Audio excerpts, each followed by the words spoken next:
Olá, gente. Professor Marcos Dominici aqui, professor de arte, e hoje a gente vai falar sobre arte indígena brasileira, né?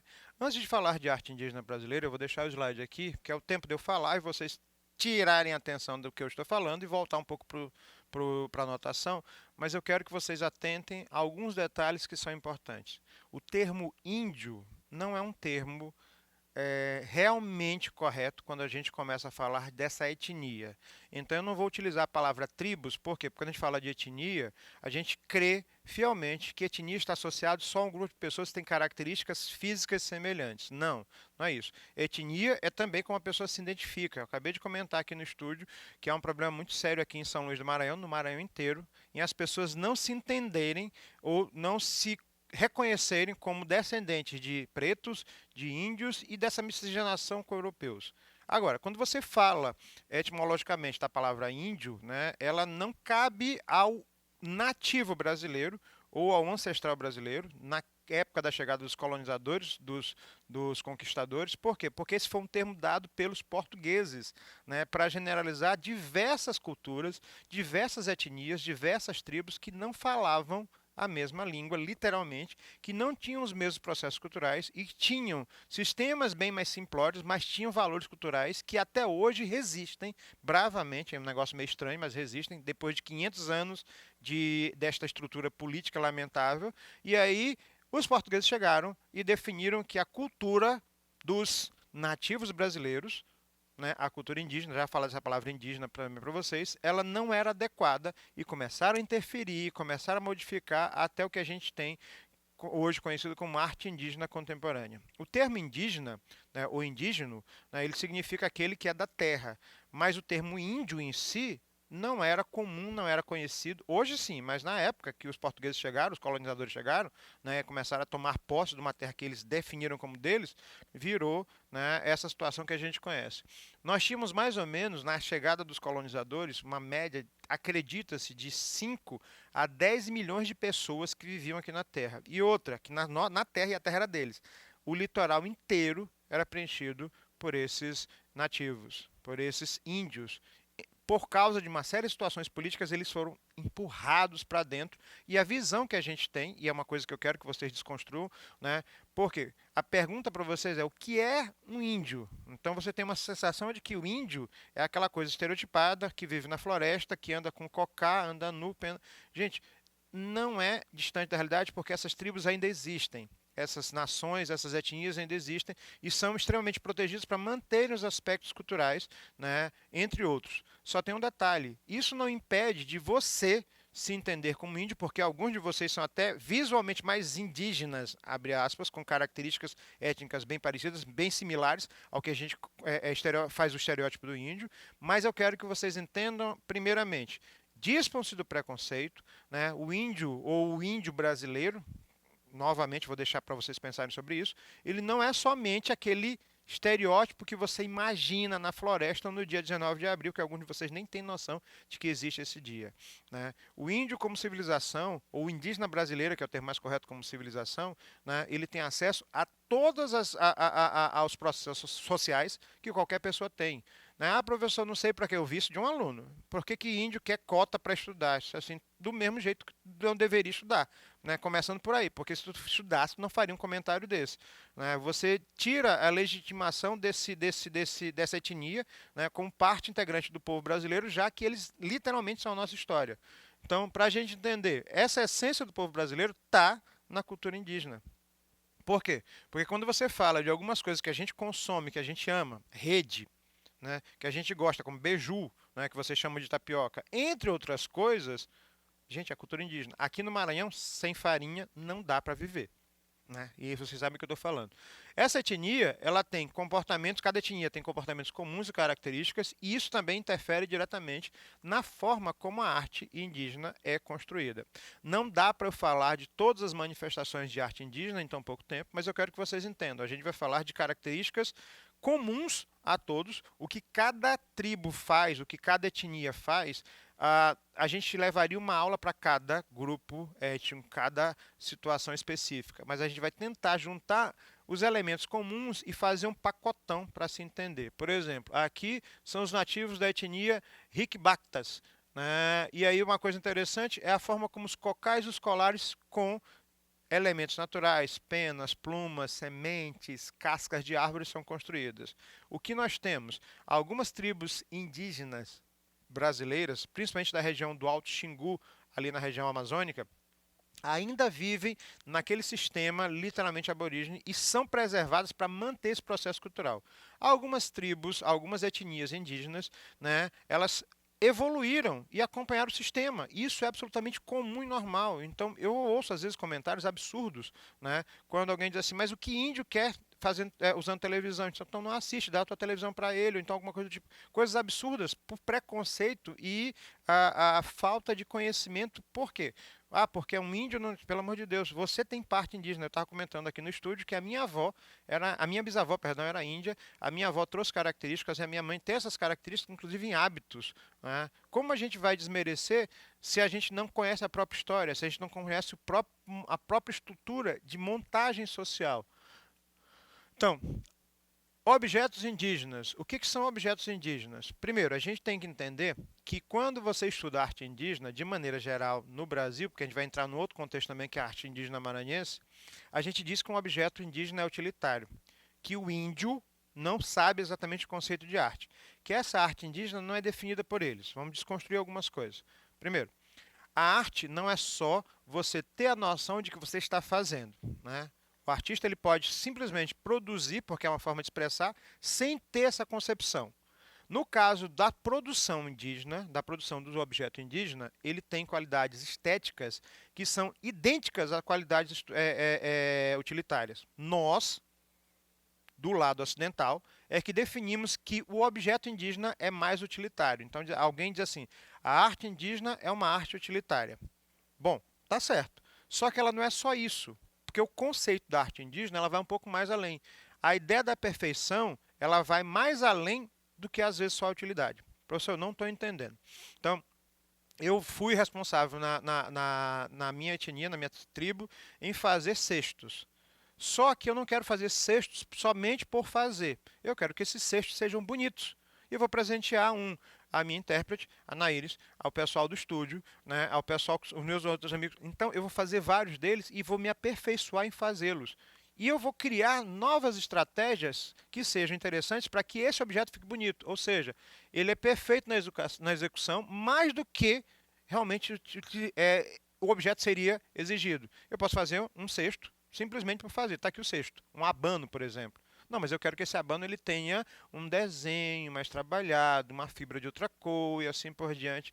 É aí que consiste o diferencial da produção de arte indígena e do objeto. Ele não é só feito para ser utilitário. Até comentei ontem, né, o que são panelas de barro para você cozinhar. Eu adoro cozinhar. E cozinhar em panelas de barro, parece que o sabor fica diferente. De onde vem as panelas de barro? Justamente da cerâmica produzida como objeto utilitário na produção indígena brasileira. Só que não quer dizer que esse objeto seja somente uma panela. Ela pode ser perfeita na sua execução, ou seja, ela pode ser bela. Esses objetos, eles exercem até hoje fascínio, por quê? Principalmente aqui no Maranhão, porque a gente tem uma influência indígena muito forte, é gritante a nossa. E o mais absurdo é você não ter noção disso.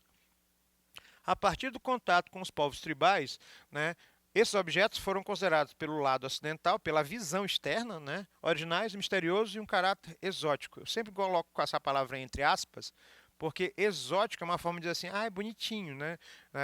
Mas não que seja realmente bonito, de maneira pejorativa. Você não admite que a coisa é bonita, é bela, né? Mas fica naquela ressalva. Então eu botei o exótico porque ainda é um termo que eu considero pejorativo. Então, essa produção do objeto indígena, ela não dá para ser dissociada no nosso cotidiano, principalmente aqui no Nordeste, principalmente aqui no Maranhão. Por quê? Gente, para onde a gente vai, a gente se depara com hábitos que são originários das civilizações autóctones, ou seja, dos índios, nossos antepassados. Rede, cofo, cestos, vasos, chapéus de palha, né? E aqui no Maranhão, no estado do Maranhão, ainda mais. Tem gente que faz bolsa de palha de buriti, né? Roupas com fibras de buriti. Tem manifestações folclóricas que os figurinos dessas manifestações utilizam esses elementos, então não dá para a gente fugir disso. Se você não tiver noção de que a arte indígena ou a produção indígena brasileira e maranhense se faz presente diretamente no nosso cotidiano, é meio estranho. Então vamos entrar em dados específicos.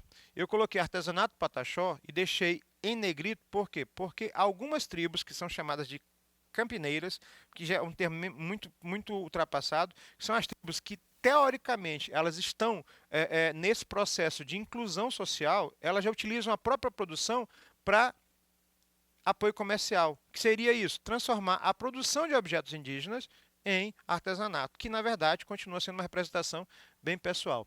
Então, o que é feito de maneira comum a todas as tribos, que são muitas, porque senão a gente teria que falar especificidades de cada tribo dessa. Cerâmica, né? É comum a todas elas. Quase todas produziram cerâmica. E essa cerâmica tem mais ou menos referências de diversidades em 200 tribos diferentes. Geralmente é produzido pelas mulheres, né? É um negócio interessante. E essa pintura tem padrões gráficos específicos. E vai variando de uma etnia para outra. Essa cerâmica pode ser na forma de urnas funerárias, vasos, panelas, vasilhas, recipientes, esculturas. Lembrar que ainda existem algumas tribos que utilizam a cerâmica como urnas funerárias. Professor, o senhor está falando muito. Vamos para a prática. Cerâmica indígena da etnia Uauará do Alto Xingu, que são tribos, literalmente, né, que estereotipadas por vocês, por muitos de nós, né, aquele índio que mora no meio. Pronto. Então, observem que ela não é um trabalho aleatório. Professor, mas onde é que o índio consegue, deixa de falar besteira, né, para pintar? O que não faltam são mecanismos de produtos à disposição na natureza, gente. É só você pensar que não é um vaso, uma cerâmica simplesmente aleatória. Cerâmica indígena, né, da etnia Surine e da Kadiué. Cada uma com sua característica diferente. Ambas têm uma influência da cerâmica marajoara, que eu já falei numa outra aula, que é bom pesquisar sobre isso, sobre arte pré-colonial brasileira. Urnas funerárias da Marajoara, né? Pesquise sobre isso, assistem esse vídeo, vale a pena, é bem interessante. A cerâmica marajoara, que foi evoluindo, essa aqui é uma peça, um artefato histórico. E a cerâmica tupi-guarani, que é muito simples, né? Ah, professor, tem um pote lá em casa. Pois é, esse pote só existe por quê? Porque a gente tem influência da cerâmica indígena brasileira. A pintura corporal. Para que os índios pintam os corpos? Gente, para que você passa batom? Para que se passa esmalte? Para que algumas pessoas corrigem, né? Você está entendendo? Ah, os meninos não passam. Passam e pintam cabelo. Pronto. Um fator estético, um fator de religiosidade, cerimônias, divisão de tribos, referências culturais. A pintura corporal, ela tem uma variação muito grande e ela pode ser utilizada do mesmo jeito que você vai numa festa. Então, questionar por que é feito é uma coisa muito infantil, até porque nem chega a ser infantil, mas é boba quando você não consegue perceber que essas nuances culturais é que fazem a arte indígena brasileira ser tão rica. Aqui a imagem de uma nativa, Cadidelwa, de 1892, e urucum, para quem nunca ouviu falar. Essa sementinha aqui, quando ela é apertada, né, ela solta uma tinta vermelha se ela tiver mais verde. Se ela for seca, você pode transformar em corante, que a gente chama aqui em São Luís do Maranhão, mas o pessoal chama de coloral, e é utilizada para pintar o corpo. Do urucum se traz a tinta vermelha, do genipapo, a tinta preta e o verde escuro, né? Que justamente você tem, por exemplo, nessa pintura de um índio pataxó. Professor, por que se pinta isso aqui? Por que a gente faz tatuagem? Gente, que pergunta boba, isso é um fator cultural. Máscaras, elas têm um caráter religioso, elas têm um caráter extremamente forte e sobrenatural. As máscaras, principalmente nas tribos indígenas brasileiras, elas estão associadas diretamente a fatores de cerimônias religiosas, né, para apaziguar ou acalmar entidades, conflitos, entre outras coisas. Como são essas máscaras? Com fibras naturais, cascas, troncos, madeira e tudo aquilo que tem disponível. E cada uma dessas máscaras tem uma representatividade específica religiosa. Essa aqui dos ticunas, né, ela é utilizada em cerimônias religiosas. Essa aqui, ela faz parte de um museu em São Paulo, que antropologicamente faz catalogação de materiais indígenas de tribos que já não existem mais. Cestaria e trançado. Talvez seja o mais comum para vocês. Gente, um abano que a gente usa aqui no estado do Maranhão, que é justamente para abanar, como o nome diz, é trançado. Um chapéu de palha é trançado. Então, na hora que você começa a perceber que uma coisa simples dessa tem uma característica, né, indígena, ah, professor, agora que eu entendi. Observe que o cesto ele tem uma função utilitária, mas além de tudo, ele é bonito, que é a característica mais importante da arte indígena brasileira. Né? Esse cesto, por exemplo, ele não é vazado desse jeito à toa. Ele é vazado porque tem uma função. Originalmente, ele é da etnia tariana, né? Na margem do rio Uauapés. E aí o objetivo é para recolher peixes. Coloca os peixes. Ah, no interior do estado tem um negócio desse tipo. Por que, que é vazado aqui? Justamente para poder ficar só o alimento e deixar vazar a água. Vocês estão entendendo? Há uma função, relação figura e forma, entre outras coisas. Esse aqui já tem uma outra função, né, que são os trançados indígenas, com fibras de maneira diferente. Aqui do lado do Nordeste, do Norte, né, a gente tem a facilidade de um negócio chamado de fibra de buriti. Menino, aquilo faz milagre. Oh, coisa maravilhosa. Vestes cerimoniais, feitas com fibras e trançados, e cestos do Aiaana Aparaí. Né? Cada objeto desse tem uma função específica. Professor, eu não entendo. Pois é, a gente teria que estudar civilização, etnia por etnia. Ok? A arte plumária, que talvez seja uma das mais influentes e mais belas, principalmente aqui no estado do Maranhão, a gente vai falar mais sobre isso, né? Que são cocais, enfeites, acessórios, e isso aqui não é aleatório. Né? Os caciques, os chefes de tribos, quanto maior o cocá, maior o poder dele. As pessoas mais velhas, hierarquicamente, quando se dividia por gênero, né, isso também tem uma influência muito grande. Os acessórios indígenas, eles são tão decorativos quanto de penas e plumas, quanto diferenciais desses níveis de importância de cada pessoa na civilização. O diadema radial, de uma etnia tucano, né, e um capacete palicur. Observem que existe todo um bordado específico onde já se mistura, né, tanto o trançado quanto as penas. Professor, de onde essas penas vêm? De animais, de aves, típicas nossas, araras, urubus reis no caso, periquitos, entre outros. Hoje, em função de uma série de valores, atualmente, alguns desses acessórios viraram estéticos. Aqui no estado do Maranhão a gente usa muito para manifestações folclóricas, em particular o Bumba Meu Boi.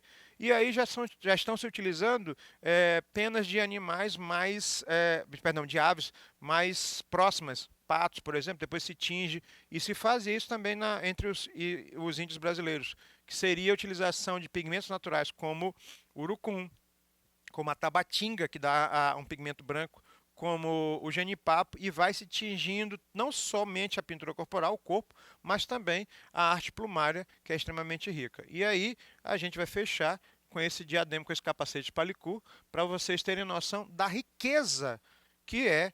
E eu falei rapidamente sobre as variações que são similares, não quer dizer que não existam outras, e várias etnias diferentes têm diferenciações. Né? A gente teria que parar para estudar uma por uma, mas o interessante é, dispam-se de preconceitos, entendam que existem variações de povos indígenas, de etnias indígenas, que ainda correspondem àquele índio que vocês criam na cabeça, criam um processo estereotipado, mas também que este índio brasileiro, este indígena brasileiro, ele está inserido no processo social com direitos que são comuns a qualquer cidadão brasileiro. Então, a primeira coisa é eu me entender e entender socialmente esse novo processo. O termo índio não foi um termo que foi adotado pelos índios brasileiros, né, pelos indígenas brasileiros. A arte, ela é um processo literalmente generalizado de representatividade da própria etnia, e aí cada característica de uma manifestação representa aquela etnia ou povo. Beleza? Pensem sobre isso. A gente vai ficar por aqui com esse capacete que eu acho maravilhoso. Se alguém quiser me presentear com um, estou aceitando. Beleza? Um abraço. Fui.